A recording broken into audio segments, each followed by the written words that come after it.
In this game, the future world champion Vasily Smyslov carried out a logical and well-coordinated attack.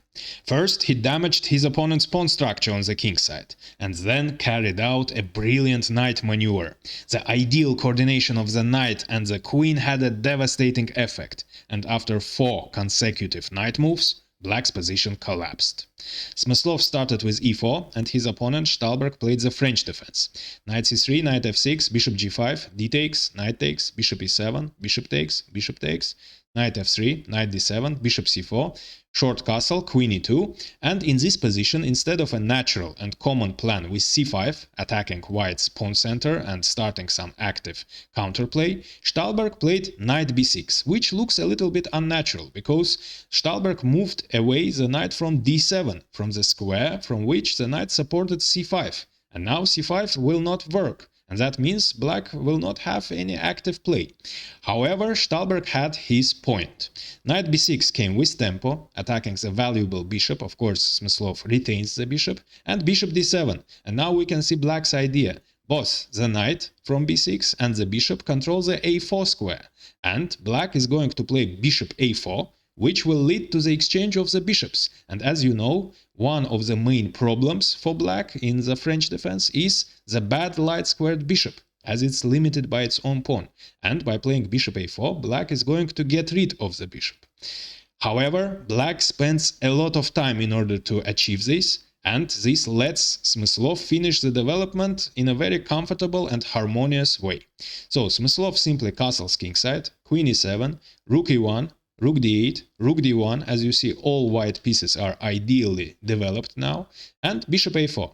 Stahlberg also reaches what he wanted to. The bishops are exchanged, but now Smyslov with tempo activates his queen, attacking the knight and the pawn, knight b6, and grabs more space, c4, taking under control the important central square, d5. Now the knight is restricted, knight d5 doesn't work, and also preparing the possible breakthrough in the center, d5. As you see, there is a very unpleasant X-ray on the e-file.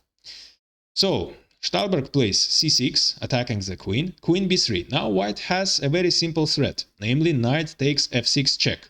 And if g takes f, then Black's pawn structure on the king side will be damaged. And if the queen captures on f6 after knight takes f6 check, then the queen will move from e7, and on e7 it was defending the b7 pawn, and after queen takes f6, simply c5, pushing away the knight, followed by queen takes b7, winning a pawn. That's why the best move for Black would have been rook d7, defending the pawn with a rook.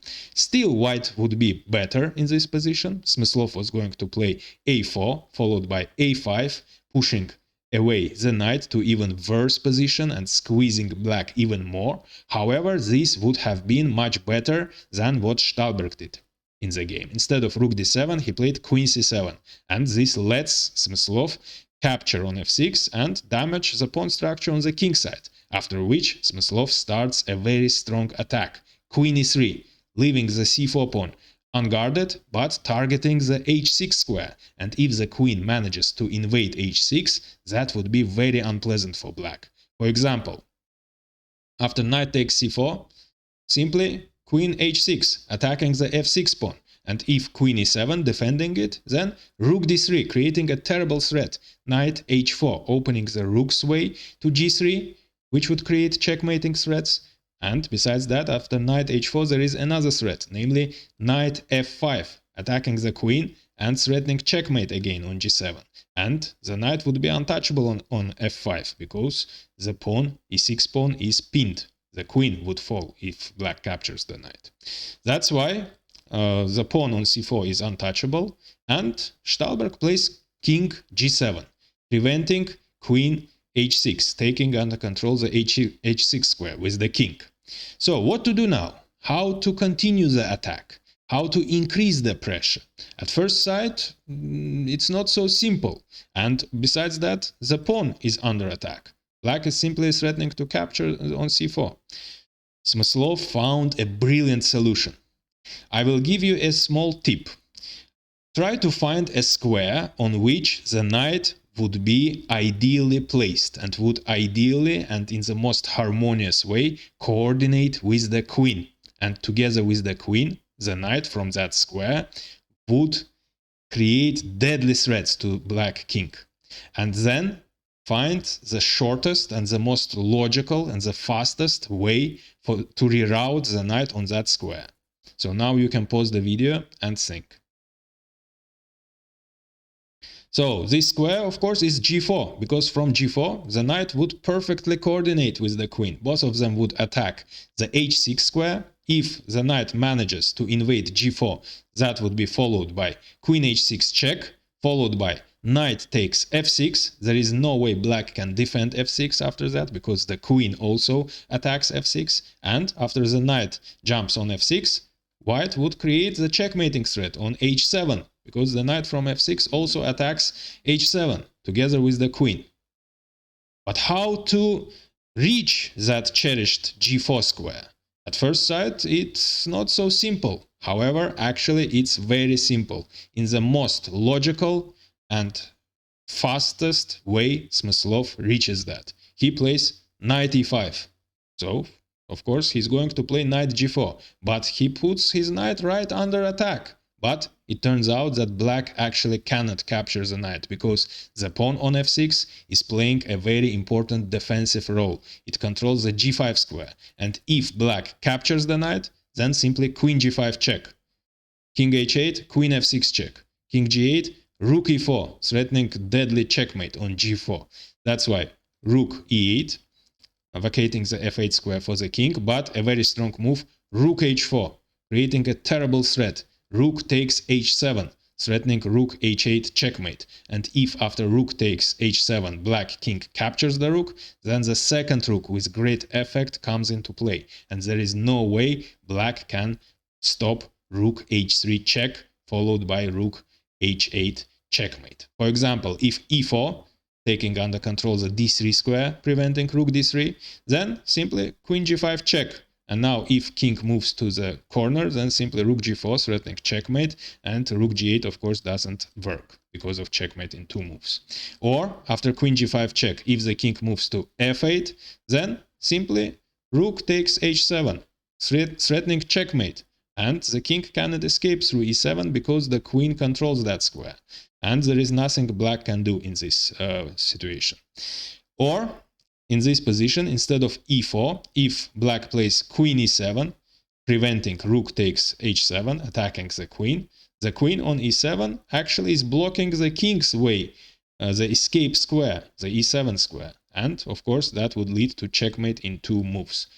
Queen h8 checkmate. The king cannot escape through e7.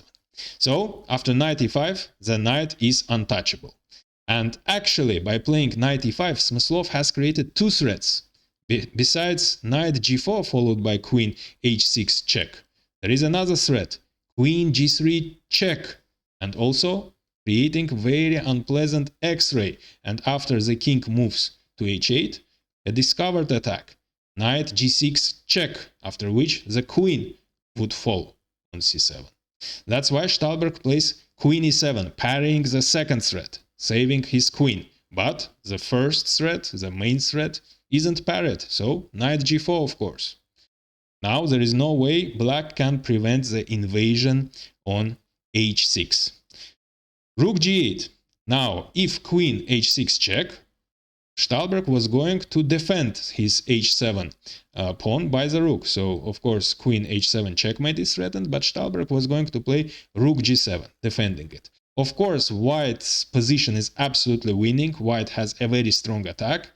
But Smyslov found even stronger move. Instead of queen h6 check, he invades on h6 with his knight. Knight h6. And it turns out that white is winning on the spot, because the knight is attacking the rook, and also white has created a more serious threat, namely knight f5 check with a fork, winning the queen, and the pawn of course is pinned. If black captures, then the queen is still lost. That's why black must save the queen, and black doesn't have time to move the rook. So white is simply winning the exchange after this. And black doesn't have any compensation for the exchange, and black doesn't have any counterplay.